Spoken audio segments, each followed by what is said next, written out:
Alhamdulillah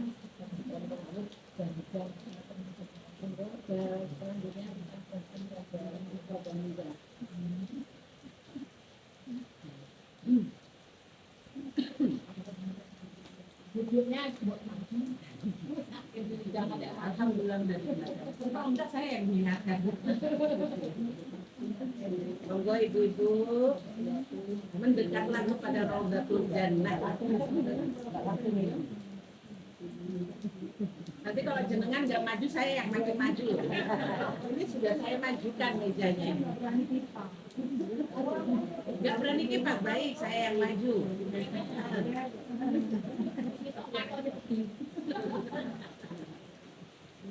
Ini masih masih. Oh, masih.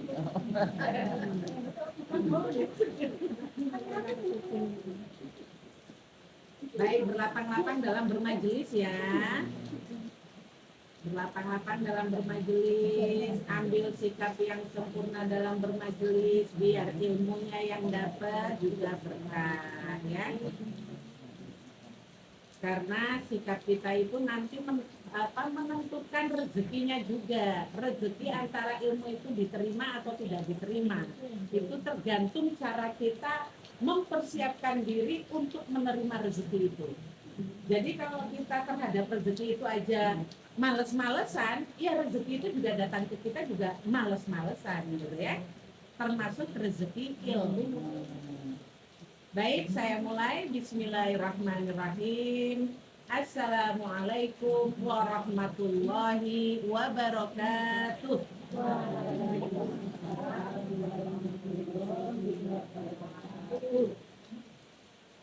Alhamdulillahi rabbil alamin. Allahumma salli ala Muhammad wa ala ali Muhammad. Amma ba'd. Allahumma shayyiban nafi'an. Alhamdulillah, ibu-ibu yang dirahmati Allah, pada kesempatan Ramadan ini kita diberikan oleh Allah nikmat untuk menjalankan Ramadan dalam keadaan sehat walafiat. Sehat semua ya di sini? Ada yang masih linu-linu kaki, ora apa-apa ya, nikmati ya kan? Ibu di belakang ya Bu, nikmati sakitnya, insya Allah itu pahalanya berlipat ganda itu. Udahlah puasa menahan lapar dan haus, dikasih sakit kok tetap sabar, tetap dijalani, tetap berusaha, semangat untuk beribadah, itu nilai pahalanya nggak main-main itu tuh ya. Jadi dalam hal ini Allah memberikan ujian itu untuk melihat kamu sabar apa enggak, kamu kuat apa enggak terhadap ujian yang aku berikan. Nek kamu kuat, wis tak persiapkan rumah indah di surga. Pengen nggak Bu kayak gitu Bu? Pengen. Jadi sabar, tetap bersyukur. Alhamdulillah, walaupun sakit kakiku, jalan kok pelan-pelan, tapi pegangan ya.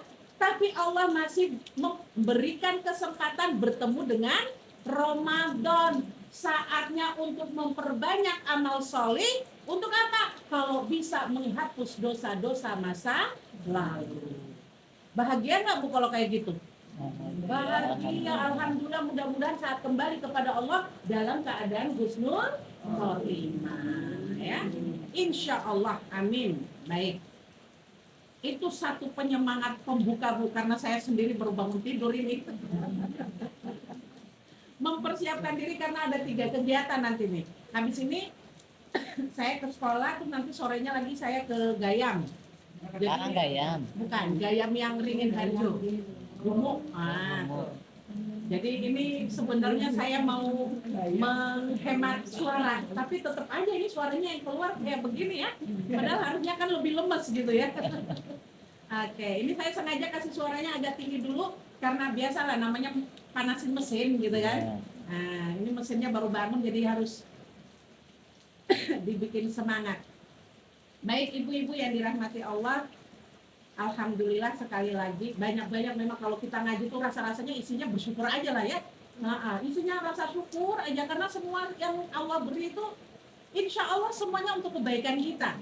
Ya, kalau kita mungkin merasa kok kondisiku kok kayak gini. Ya, di balik itu ada hikmah yang Allah ingin kasih ke kita, gitu ya.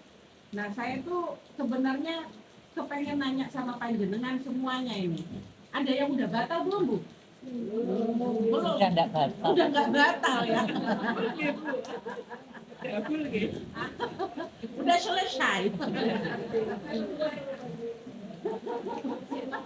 Nah, ini yang masih ada loh. Belum semuanya yo. Masih ada yang masih bisa gitu. Ya, alhamdulillah ya. Sudah selesai apa masih dalam perjalanan, nikmati saja. Siap-siap untuk ganti posonya di lain waktu ya. Alhamdulillah ya. Ibu-ibu, kita ini masih kuat puasanya, sudah masuk hari yang ke-beberapa ini ya. Alhamdulillah ke-10 ya, yang ke-10. Alhamdulillah jenengan masih kuat, masih malah jadinya udah terbiasa ya Bu, kerja sambil lapar sambil laut sudah biasa ya Bu. Emosinya juga sudah biasa aja kan ya. Ya nggak biasa. Ramadan nggak Ramadan biasa aja ya kan. Nah, kalau hari-hari awal mungkin kita masih tubuh kita memberikan pembiasaan untuk tidak makan dan minum sejak subuh sampai maghrib. Jadi mungkin ada perubahan itu yang membuat agak-agak lementar, sekarang udah biasa. Tapi kalau yang emosinya gas aja terus ya. Nggak ada remnya ya. Wah, mestinya kan masuk Ramadan tuh tak rem sedikit ini emosinya gitu kan. Tak rem sipek loh. Udah masuk Ramadan kok. Ini tetap aja gas aja terus. Ada yang bikin keliru langsung. Gitu ya. Baik, alhamdulillah. Tidak apa-apa. Ini Ramadan datang justru untuk melatih kita itu ngerem tadi tuh yang emosinya nggak bisa direm, ya. Nah, kalaupun belum bisa direm juga masih aja ngegas terus. Nah, ini yang jadi pertanyaan ini. Ini yang harusnya dijadikan pertanyaan. Kalau panjenengan ingat, terakhir kita bertemu saya itu membahas tentang apa?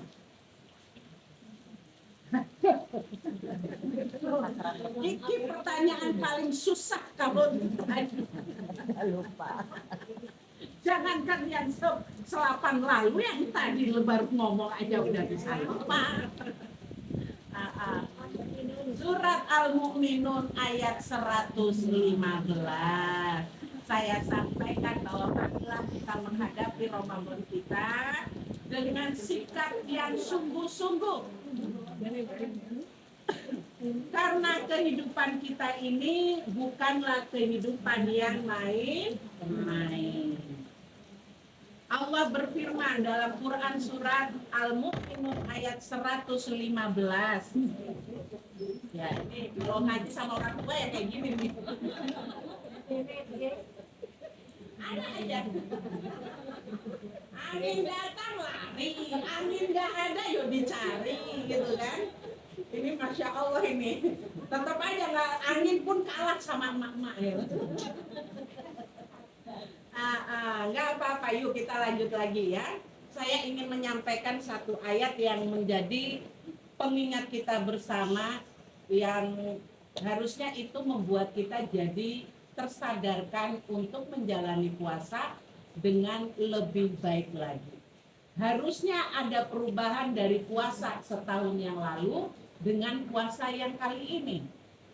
Jangan sampai puasa tahun lalu di awal-awal kita semangat, lama-kelamaan jadi melemah karena sudah saking terbiasanya. Jadi sudah biasa aja ya. Kali ini kita berusaha untuk menjadi muslim yang tidak musiman. Hanya semangat ketika di awal-awal Ramadan. Nanti menjelang akhir Ramadan semangat, betul semangat, tapi semangat mempersiapkan. Jadi waktunya dihabiskan untuk nonton.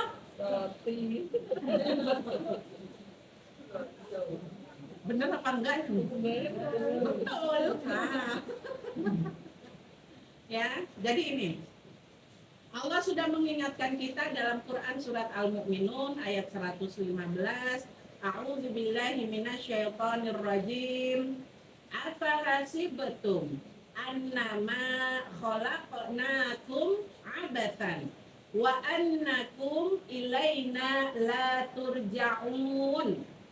Apa hasibatum, apakah kalian mengira annama bahwa saya khalaqnakum menciptakan kalian abatsan, hanya main-main, wa annakum bahwa sesungguhnya kalian la turja'un tidak akan dikembalikan padaku, gitu ya. Ayat ini diturunkan itu asbabun nuzulnya adalah peringatan kepada orang-orang kafir yang mereka itu merasa bahwa kehidupan ini nanti berhenti cuma saat mati. Jadi setelah itu udah nggak ada pertanggungjawaban, tidak ada lagi urusan apa-apa. Udah kalau kita udah hidup, kemudian mati, udah selesai. Itu pemikiran orang-orang kafir. Maka Allah turunkan ayat ini. Allah mau bilang ke mereka gitu ya. Kok kalian mengira saya ini cuma main-main, kalian mati terus selesai? Enggak. Terus kalian mikir bahwa penciptaan kalian tuh nanti kalian nggak kembali ke saya? Tidak. Ya. Ayat ini dikhususkan atau mungkin saat turunnya itu dikhususkan pada orang kafir. Tapi untuk saat ini harus bisa menjadi hikmah bagi kita orang Islam. Bahwa terkadang orang Islam pun apa? Agamanya atau secara status dia muslim. Tapi apa? Tingkahnya, perkataannya apa tuh tidak menunjukkan kalau dia seorang muslim. Bahkan perintah Allah yang paling mendasar yakni sholat pun tidak dikerjakan. Dianggapnya masih aman. Oh, walaupun nggak sholat sih penting kan aku masih tetap muslim. Aku agamaku Islam kok.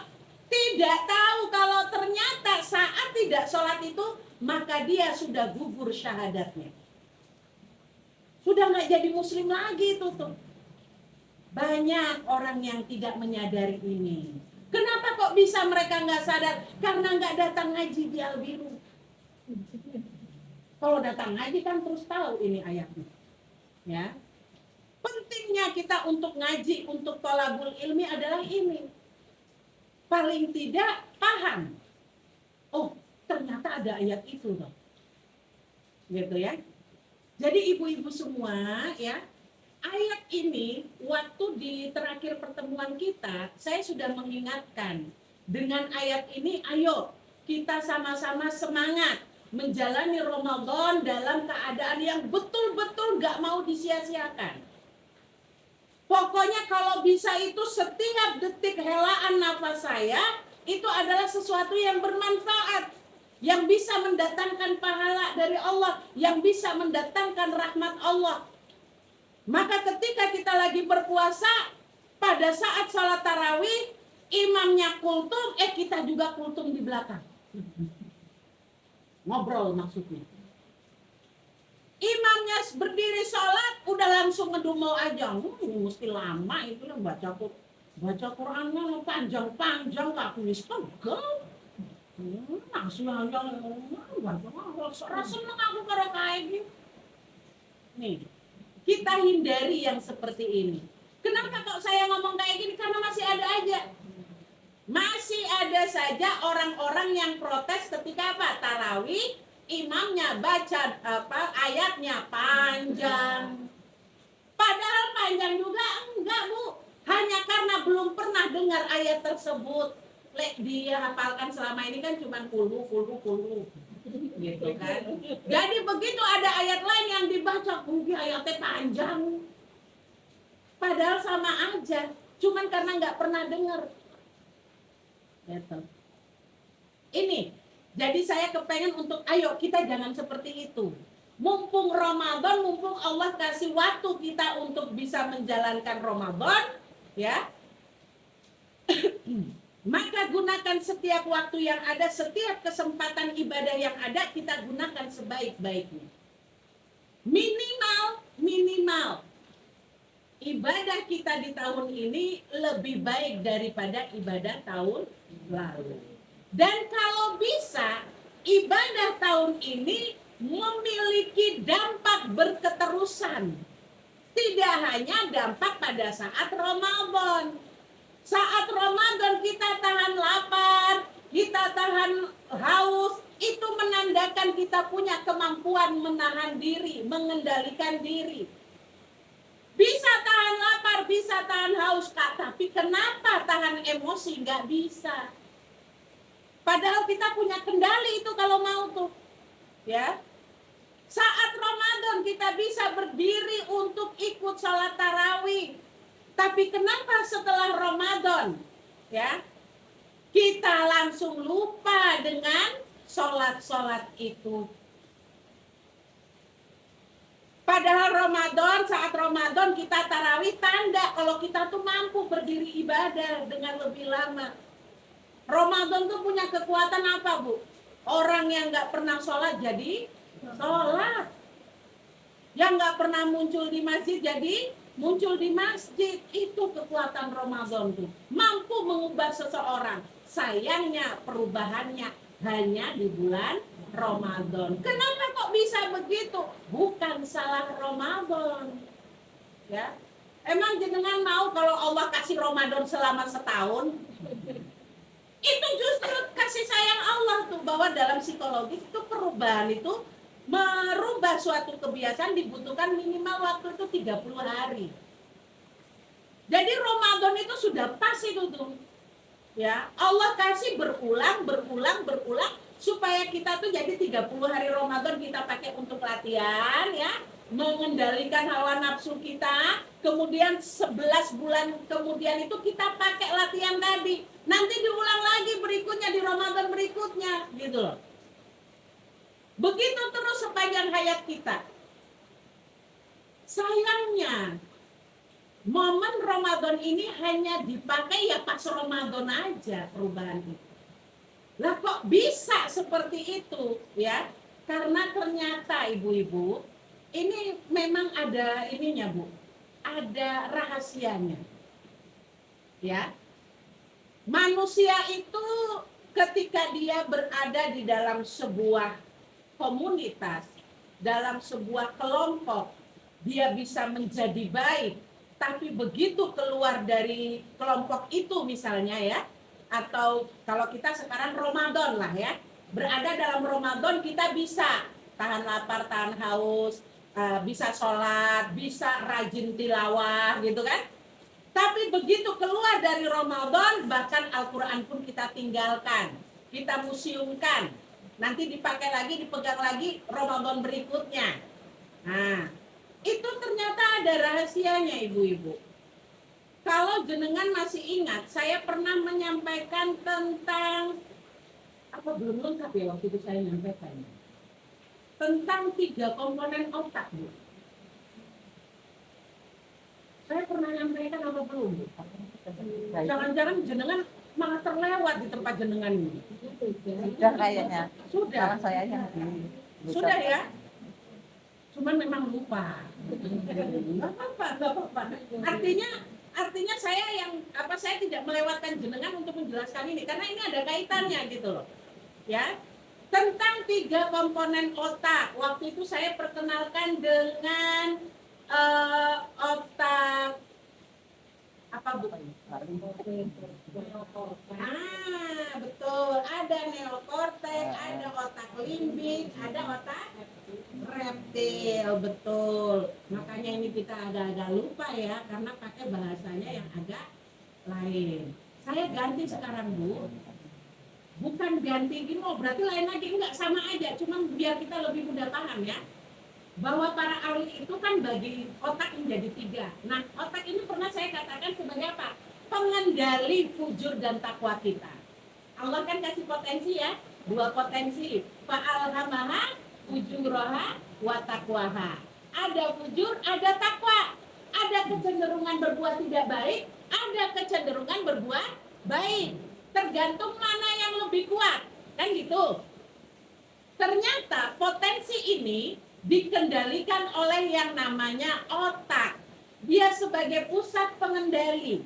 Kalau kita mau berbuat baik atau tidak baik, tergantung otaknya yang lebih kuat yang mana, 3 bagian tadi. Apakah yang otak reptilnya, ataukah otak limbiknya, ataukah otak neokorteknya. Ya, neokortek adalah otak berpikirnya. Gitu. Nah, ini 3 komponen ini tadi sekarang saya bikin lebih mudah lagi. Jenengan tahu lantai rumah ya, Bu? Nah, jadi kalau sebuah bangunan itu kayak kita rumah begini, ini berarti lantai 1 ya, Bu. Kalau ada di bagian atas lantainya lagi namanya lantai 2. Tambah 1 lagi namanya lantai 3. Maka sekarang saya ganti otak reptil, otak limbik sama otak neokortek dengan lantai 1, lantai 2, lantai 3. Lantai satunya tempatnya otak reptil tadi. Ya, jadi begitu kita ngomenin orang, kita gosipin orang, lihat orang lewat langsung mata menjeling langsung. Nah, ini berarti lantai satunya yang aktif. Ya, begitu kita merasa baper ngeliatin tetangga udah mulai siap-siap toples lebarannya, sedangkan kita belum, ya kan? THR-nya belum muncul, terus timbul rasa sedih. Nah, ini berarti lantai 2-nya. Nah, ya, lantai 2-nya yang aktif tuh, Bu. Mesin, jadi dia berupa mesin perasaan, mesin emosi. Ya, di lantai 2 tuh ada mesin emosi. Di lantai 1 tadi namanya mesin spontan. Ya, lantai 1-nya isinya mesin spontan, lantai 2-nya mesin emosi. Nah, kalau 2 mesin ini tadi yang lebih kuat, maka itu tadi ketika mata memandang sesuatu yang kita tidak sukai, mulut perasaannya di sini langsung tergerak untuk entah yang iri, entah yang cemburu, langsung komen. Gitu ya. Kuwi tidak yang mene kok iso tuku-tuku ngono kuwi ya mesti. Nah, tuh nih. Ya, ini mesin lantai 1-nya nih yang bergerak nih, ya. Nah, kemudian apa? Maka saya ingin mengajak panjenengan naik ke lantai 3, yaitu apa? Lantai berpikir atau lantai takwa yang dikenal tadi dengan otak neokortek. Ya. Di lantai 3 inilah kita dipaksa untuk berpikir. Ketika ingin marah, kita ingat hadis Nabi, la taqdab walakal jannah. Ini fungsi dari lantai 3 kita. Maka sering-seringlah pengajian biar apa? Lantai 3-nya berisi ilmu. Itu kenapa mencari ilmu itu wajib bagi setiap muslim. Talabul ilmi faridatun ala kulli muslim. Karena itu tadi biar lantai 3-nya nggak kosong. Ibarat di lantai 3 karena terlalu jauh, kadang orang-orang yang punya rumah di lantai 3 tuh lantai 3 isinya apa? Barang-barang nggak kepake. Padahal lantai 3 itu harusnya diisi dengan barang-barang yang berharga. Lantai 3 otak kita ini diisi dengan apa? Ilmu. Ya, harusnya diisi dengan ilmu, maka rajin-rajinlah ngaji. Kalau kita nggak pernah ngaji, disitulah nanti lantai 1 dan lantai 2 yang lebih mendominasi, lebih kuat. Jadi mudah sedih, mudah baper, mudah tersinggung. Tetangga ngomong apa, kita dengernya apa, marah. Ya, itu imam bacanya kelamaan, kita jadi jengkel, ngomong. Nah, lihat orang lagi buka puasa, dibagikan kotak, begitu dibuka, isinya kok nenek. Ya, itu efek lantai 1 yang lebih kuat. Makanya lihat sesuatu yang gak benar aja langsung komentar. Perasaannya langsung beraksi. Lihat anak lari-lari diingatkan gak dengar lantai 1-nya langsung teriak. Karena apa? Lantai 2-nya emosinya naik. Ini yang terjadi. Makanya apa? Perlu ilmu di lantai 3-nya. Isi lantai 3 kita dengan ilmu, dengan Al-Quran, dengan hadis. Sering-seringlah belajar. Supaya apa? Begitu mau teriak langsung teringat la taqdab walakal jannah. Akhirnya apa? Tarik napas, diam. Jenengan belum mampu tarik napas wong lagi jengkel ra iso tarik napas. Ya wis meneng, Bu, meneng. ya. Diem aja, nggak usah bereaksi apa-apa, jadi patung, udah selesai. Saya di rumah Bu sering kayak gitu. Suami saya itu suka iseng. Isengnya begini. Bagi dia kalau bertanya hal-hal remeh itu menunjukkan romantisme. Kalau udah lihat saya sibuk di dapur, sengaja nanya, ini dipanasin apa enggak? Padahal itu barang lagi dipanasin gitu. Saya kalau udah kayak gitu, saya diem. Jangan suara. Karena kalau begitu mulut ini kebuka, nah itu bahaya nanti. Yang keluar bukan cuma satu jawaban, gitu kan? Kalau saya sudah terlatih mengeluarkan 20.000 kata, perbuatan kayak gitu bisa rentetan omongan keluar. Maka apa? Saya cuma diam. Kalau sudah diam begitu kan? Nah kalau udah tahu, udah ngelihat saya responnya kayak gitu, beliau langsung diam pergi. Lebih baik menyelamatkan diri. Anak-anak juga gitu. Anak-anak kalau sudah istilahnya namanya bocah normal untuk mereka lari. Sementara saya mungkin baru pulang, mau istirahat gitu kan. Lari ribut, saya paling cuman gini, kakak, adek, ya Mi. Cuman gitu. Karena kalau saya lanjut, ini bakalan bahaya. Akan menyakiti hati anak saya. Maka mending saya cuma panggil nama, kakak, adek, ya Mi. Baru saya tampilkan wajah, capek. Langsung mereka bisa sadar itu. Umi mau istirahat ya? Tarik lagi Bu, soalnya kan udah jelas ini Umi mau istirahat gitu loh. Masih tanya, Umi mau istirahat ya? Oh iya sudah Mi, kami diem. Udah. Jadi memang sebenarnya diam itu katanya emas itu beneran Bu. Emas biar kita itu pahalanya nggak rontak. Gitu ya. Jadi jenengan mulai sekarang nek begitu emosinya mau meledak, nih mulut udah mau ngomong, mendingan udah pakai gaya itu Bu. Diem. Nah ingat. Makanya itu memang harus dilatih, ya. Memang harus dilatih. Yang namanya otak lantai 3 itu memang harus sering-sering dilatih.